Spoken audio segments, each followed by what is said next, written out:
बड़े बुजुर्गों से आपने ये कहते हुए सुना होगा कि हमें कामयाबी के लिए जिंदगी में लगातार मेहनत करते रहना बहुत जरूरी है। जी बच्चों, बिल्कुल सही सुना है। सो आज हम अपने क्लास 10th में अच्छे नंबर स्कोर करने के लिए टारगेट 90++ जो है उस वहां तक रीच करने के लिए हमें भी लगातार मेहनत करते रहना होगा। सो आज जिस चैप्टर में मेहनत करने वाले हैं वो आपके क्लास 10th का मैथमेटिक्स का चैप्टर 4th है। जी हाँ, उसी क्वाड्रेटिक इक्वेशन की बात करने वाला हूं। तो मैं हूं रॉकी रजक, आपका एजुकेशनल ट्रेनर जो देता है आपको एजुकेशनल ट्रीटमेंट। तो आज मैं ट्रीटमेंट में आपको क्वाड्रेटिक इक्वेशन का ट्रीटमेंट करने वाला हूं। सो देखिए, क्वाड्रेटिक इक्वेशन से पहले आपने चैप्टर 2 और चैप्टर 3 पढ़ा था। उसके अंदर पॉलिनोमियल के बारे में पढ़ा था। आपने उसके अंदर पॉलिनोमियल के बारे में पढ़ा था और वहां पे एक पढ़ा था पॉलिनोमियल में कि क्वाड्रेटिक पॉलिनोमियल, वहां पे आपने पढ़ा था क्वाड्रेटिक पॉलिनोमियल। चलिए एक बार सेकंड चैप्टर में थोड़ा सा रिवर्स लेते हैं, फिर उसके बाद कम बैक होंगे यहाँ पे। तो आपने सेकंड चैप्टर में पढ़ा था कि ax² प्लस में bx प्लस में c, ये जो होता था इसको हम बोलते थे क्या, इस इक्वेशन को बोलते थे कि क्वाड्रेटिक पॉलिनोमियल, मतलब द्विघात सो इसको हम बोलते थे द्विघात बहुपद। तो अब देखिए इसमें द्विघात या क्वाड्रेटिक क्यों बोलते थे, क्योंकि इसकी मैक्सिमम डिग्री क्या है, 2 है। इसकी मैक्सिमम डिग्री 2 है। तो सो ऐसा समीकरण, ऐसा इक्वेशन जिसमें मैक्सिमम डिग्री 2 हो जाए तो उसको हम बोलते हैं क्वाड्रेटिक इक्वेशन। तो देखिए ये तो पॉलिनोमियल है, इसको हमें क्या करना है, इक्वेशन में ट्रांसफॉर्म करना है। सो इक्वेशन में कैसे ट्रांसफॉर्म करेंगे, इक्वेशन में ट्रांसफॉर्म करने के लिए मतलब इक्वेट करना है, मतलब इक्वल का साइन लगाना बहुत जरूरी है। सो क्या करेंगे, यहाँ पे इक्वल का साइन लगा देंगे और इक्वल का साइन लगाने के बाद इसको 0 से कंपेयर करवा देंगे। सो हमारे पास इक्वेशन क्या बन गया कि ax² प्लस में bx प्लस में c इक्वल टू 0। अब जो हमारे पास इक्वेशन आ गया है कि भाई मेरे पास ये जो है यहाँ स्क्वायर है, यहाँ पे हमारे पास लीनियर टर्म है और यहाँ पे कांस्टेंट टर्म है। तो ये जो है standard form of quadratic equation है। ये जो है standard form of quadratic equation, इसको जनरल फॉर्म भी बोलते हैं। तो याद रखिएगा स्टैंडर्ड फॉर्म क्या होता है क्वाड्रेटिक इक्वेशन का, ax² प्लस में bx प्लस में c इक्वल टू 0। एग्जाम्पल के लिए आप देख लीजिएगा, एग्जाम्पल के लिए आपके पास अगर हो जाता है भाई 2x² माइनस में 5x प्लस में 3 इक्वल टू 0, ये जो है आपके पास ये क्या है, it's a quadratic equation, it's a quadratic equation. तो अब इसमें आपको क्या बोला जाता है कि भाई इसका ना सॉल्यूशन निकालना होता है। इसका आपको बोला जाता है कि इस पॉलिनोमियल के, इस क्वाड्रेटिक इक्वेशन के कितने सॉल्यूशन पॉसिबल है। तो याद रखिएगा किसी भी इक्वेशन के कितने पॉसिबल सॉल्यूशन है, जितनी उसकी मैक्सिमम डिग्री है, जितनी उसकी मैक्सिमम डिग्री है। सो यहाँ पे मैक्सिमम डिग्री क्या है, 2, मैक्सिमम डिग्री 2 है। सो इसके सॉल्यूशन कितने होंगे, 2 सॉल्यूशन पॉसिबल है। इसके सॉल्यूशन 2 पॉसिबल है। एक को हम अल्फा बोल देंगे, दूसरे को हम बीटा बोल देंगे। आपने सेकंड चैप्टर में देखा होगा। सो आपका क्वाड्रेटिक पॉलिनोमियल का सॉल्यूशन निकालना, मतलब रूट्स निकालने का जो मेथड है, 3 मेथड हम इस चैप्टर में पढ़ने वाले हैं। सबसे पहला मेथड मिडल टर्म स्प्लिटिंग, जो आप ऑलरेडी पढ़ चुके हो। उसके बाद सेकंड मेथड जो है हमारा कंप्लीटिंग द स्क्वायर मेथड, हम इसको स्क्वायर के फॉर्म में, कंप्लीटिंग स्क्वायर के फॉर्म में कन्वर्ट कर देंगे, तब इसका सॉल्यूशन निकालेंगे। और थर्ड जो मेथड है आपका, जिसको बोलते हैं क्वाड्रेटिक फॉर्मूला मेथड या डिस्क्रिमिनेंट मेथड। तो ये तीनों मेथड से हम जो है इसको सॉल्व करेंगे। लेकिन अभी उससे पहले हम जानते हैं कि कोई भी इक्वेशन आपको रैंडमली दे दिया गया और आपसे बोला गया चेक करके बताइए कि ये क्वाड्रेटिक इक्वेशन है या नहीं है। मान लीजिए आपके पास एनसीईआरटी में आपका चैप्टर 4th में जो है फर्स्ट एक्सरसाइज में ऐसे ही कुछ क्वेश्चन पूछे जाते हैं। आपके पास बोला कि भाई x प्लस में 1 जो है इसका स्क्वायर किसके बराबर है, x प्लस में 1 जो है इसका स्क्वायर जो है आपका बराबर में है 2 ब्रैकेट में x माइनस में 3। ये आपको दे दिया गया और आपको बोला गया कि आप चेक करके बताइए कि ये क्वाड्रेटिक इक्वेशन है या नहीं है। तो आप क्या करेंगे, बस सिंपल सा फंडा है कि आप इसको एक्सपेंड कर दीजिए। देखिए इसमें क्या लग रहा है, ये हमारा x और ये y, x प्लस में y का होल स्क्वायर का फॉर्मूला लग रहा है। सो हम क्या करेंगे, अप्लाई कर देंगे x का स्क्वायर प्लस में y की जगह 1 का स्क्वायर प्लस में 2xy होता है। तो 2 इंटू में x इंटू में 1 इज इक्वल टू, इसको मल्टीप्लाई कर देंगे इससे 2x माइनस में 3। सो ये क्या हो जाएगा, x स्क्वायर प्लस में 2x प्लस में 1। अब ये वाला जो टर्म है ना इसको लेफ्ट साइड में शिफ्ट कर लो, राइट साइड में ये प्लस का है, इधर आने के बाद माइनस का, जो माइनस का है वो प्लस का। सो 2x प्लस का है, इधर आके माइनस का, और ये माइनस का है तो ये आके इधर प्लस का, इक्वल टू 0। अब इसको फर्दर फिर से सॉल्व कर दो, फिर से सॉल्व करेंगे क्या हो जाएगा एक्स स्क्वायर, ये देखो 2x प्लस का 2x माइनस का, सो ये क्या हो जाएगा it will be cancel out, और इसके अलावा 1 प्लस में 3 क्या हो जाएगा 4। सो ये क्या हो गया हमारे पास एक्स स्क्वायर प्लस में 4 इक्वल टू 0। तो क्या ये क्वाड्रेटिक इक्वेशन है? तो हम बोलेंगे जी हाँ ये क्वाड्रेटिक इक्वेशन है। लेकिन आप बोलोगे कि सर आपने तो अभी बताया था क्वाड्रेटिक इक्वेशन हमारे पास ऐसी टर्म होती है जिसके अंदर ax स्क्वायर प्लस में bx प्लस में c इक्वल टू 0 आ जाए।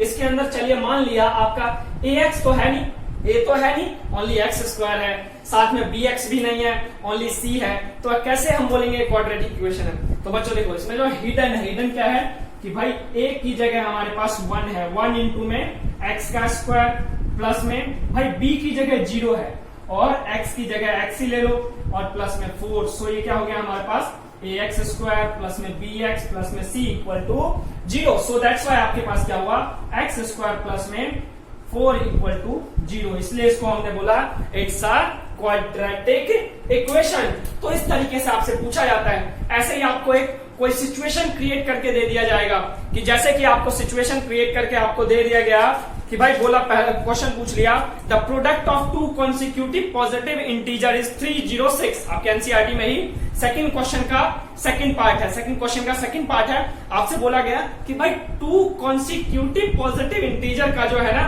प्रोडक्ट वो दे रखा है 306। तो आपको बताना है कि भाई वो इंटीजर की वैल्यू क्या होगी, उस इंटीजर की वैल्यू क्या होगी ये बताना है आपको। सो चलिए फाइंड करेंगे। फाइंड करने से पहले आप अगर चैनल पे नए हैं तो लाइक्स कर लीजिएगा, सब्सक्राइब कर दीजिएगा और अपने दोस्तों के साथ शेयर भी कर लीजिएगा, क्योंकि हम जो है 10th में बहुत ही पावरफुल जबरदस्त सीरीज लाने वाले हैं। 90 प्लस का जो टारगेट है उसको अचीव करने वाले हैं। सो मिलकर जब बहुत सारे होंगे तो सबके साथ जब आगे बढ़ेंगे तो मजा ही कुछ और होगा, क्योंकि जंग अकेले जरूर लड़ी जाती है लेकिन कभी अकेले जीती नहीं जाती। जीतने के लिए आर्मी की जरूरत होती है। सो जब पूरे की पूरी आर्मी होगी तब जीत की जो खुशी होगी उसकी बात ही कुछ और होगी। सो देखिए क्वेश्चन को सॉल्व करते हैं। आपको बोला गया कि भाई दो कॉन्सिक्यूटिव इंटीजर का जो प्रोडक्ट है वो 306 है। तो मान लिया उस सिचुएशन में दो कॉन्सिक्यूटिव पॉजिटिव इंटीजर, तो पॉजिटिव इंटीजर कौन सा होता है भाई जो 0 से ऊपर, 0 से बड़ी वैल्यू जो आपका होता है वो क्या होता है पॉजिटिव इंटीजर। तो मतलब मान लिया लेट पहला नंबर लेट फर्स्ट इंटीजर जो है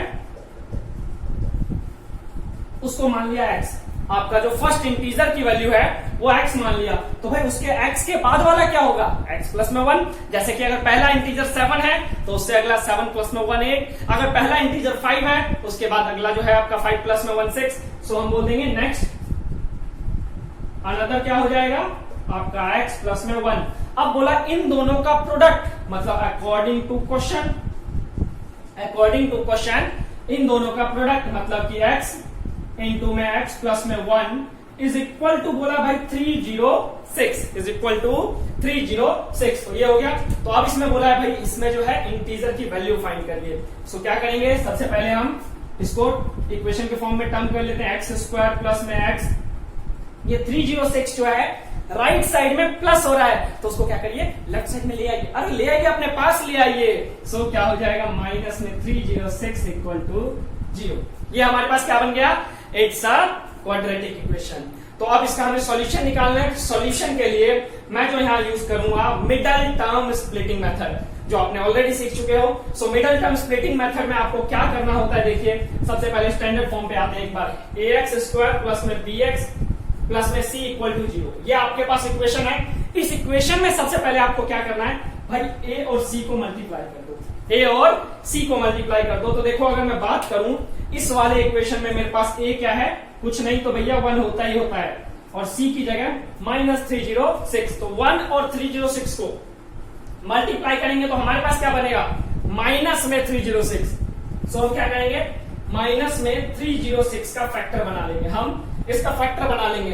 अब इसको फैक्टर बना लेते हैं। पहले फैक्टर क्या हो जाएगा 2 1 जा 2, 2 5 जा 10, 2 3 जा 3 5 जा 15, 3 1 जा, इसके अलावा और जा सकता है 3 1 जा 3, 3 7 जा 21।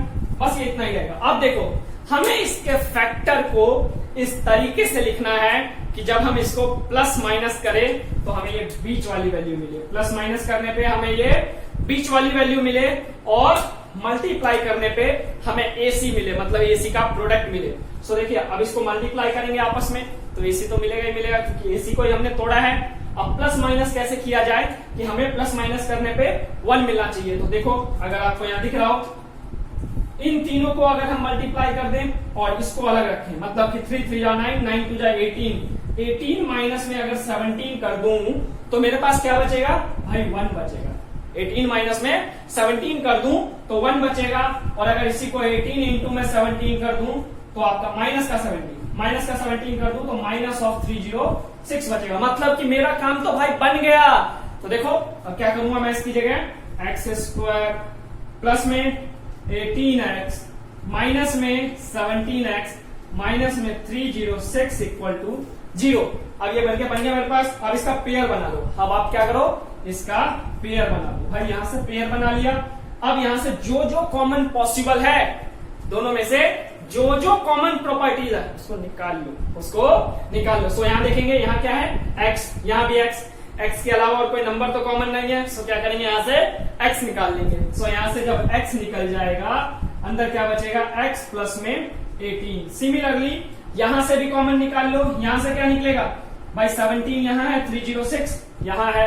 सो 17 निकाल सकते हैं हम यहां से हम 17 निकाल सकते हैं, क्योंकि जब 17 को 18 से मल्टीप्लाई करोगे तो आपका क्या बनेगा, 17 को 18 से मल्टीप्लाई करने पे 306 बनेगा। ये देखा ना आपने, 17 को 18 से मल्टीप्लाई करने पे 306 मिला। तो माइनस 17 यहां से कॉमन निकाल लो, यहां पर बचेगा x प्लस में 18। और एक चीज ध्यान रहे, जब आप कॉमन निकालोगे ना, आप सही कर रहे हो या नहीं वो कैसे पता चलेगा, आपका ये वैल्यू और ये वैल्यू सेम आना चाहिए। जो ब्रैकेट के अंदर जो दोनों वैल्यू है ना वो सेम आना चाहिए। अगर कहीं थोड़ी सी मिसअंडरस्टैंडिंग हुई है, मतलब कि कहीं गलती कर रहे हो आप। अब उसके बाद क्या करो, यहां से देखो ये दोनों के दोनों वैल्यू सेम है, तो इसी को कॉमन निकाल लो। सो इसी को कॉमन निकालेंगे, x प्लस में 18, अंदर क्या बचेगा, यहां से x बचेगा और यहां से 17 बचेगा, इज इक्वल टू 0। अब देखो दो फैक्टर बन गए। अब इन दोनों को सेपरेटली 0 के बराबर रख दो। हम क्या करेंगे, एक बार x प्लस में 18 इज इक्वल टू 0 और एक बार x माइनस में 17 इज इक्वल टू 0। अब उसके बाद इधर देखो ये 18 प्लस हो रहा है लेफ्ट साइड में, इसको राइट साइड में शिफ्ट कर दो तो क्या हो जाएगा, x equal to minus of 18, और यहाँ जो माइनस हो रहा है इसको राइट साइड में शिफ्ट कर दो तो ये क्या हो जाएगा, प्लस ऑफ 17। सो हमारे पास यहाँ पे जो है x की वैल्यू क्या आ गया, दो वैल्यू x का मिला है, एक मिला है माइनस 18 और एक मिला है प्लस का 17। अब इसमें से देखो हमारे लिए जो रिक्वायर्ड वैल्यू है वो कौन सा है। क्वेश्चन में हमें क्या बोला गया था, ओनली पॉजिटिव इंटीजर, हमें बोला गया था ओनली पॉजिटिव इंटीजर, बट यहाँ पे तो भाई साहब नेगेटिव आ गया। अरे ये क्या नेगेटिव आ गया। सो हम देखो इस केस में क्या करते हैं, भाई नेगेटिव वाली वैल्यू जो हमारा यूज का नहीं है ना उसको इग्नोर कर देंगे और जो हमारी जरूरत का है उसको हम रख लेंगे। मतलब कि हम यहाँ पे x की वैल्यू माइनस 18 जो है अपने आंसर में इंक्लूड नहीं करेंगे, हम ओनली पॉजिटिव वाले को कंसीडर करेंगे। तो इसका मतलब क्या है कि हमारे पास जो इंटीजर है, पहला इंटीजर 17 हो जाएगा और दूसरा इंटीजर क्या हो जाएगा, 17 प्लस में 1 इक्वल टू 18। मतलब कि आपके पास दो इंटीजर, दो पॉजिटिव इंटीजर जो है 17 और 18 हो गया। लेकिन अगर आपको बोला जाता कि भाई माइनस में नेगेटिव इंटीजर की बात करते तो उस सिचुएशन में पॉजिटिव वाले को हटा देते, उस सिचुएशन में हम पॉजिटिव वाले को हटा देते, नेगेटिव वाले को कंसीडर करते। लेकिन हमें ओनली पॉजिटिव बोला है, सो दैट्स व्हाई हम नेगेटिव वाले को कंसीडर नहीं करेंगे। तो उम्मीद करता हूं आपको ये समझ में आया होगा। तो आज के लिए इतना ही रखते हैं, फिर मिलेंगे अगली सभा में। तब तक के लिए दुआओं में याद रखिएगा, चैनल को सब्सक्राइब कर लीजिएगा, लाइक कर लीजिएगा, दोस्तों में शेयर भी करिएगा। गुड बाय, टेक केयर, फिर मिलेंगे।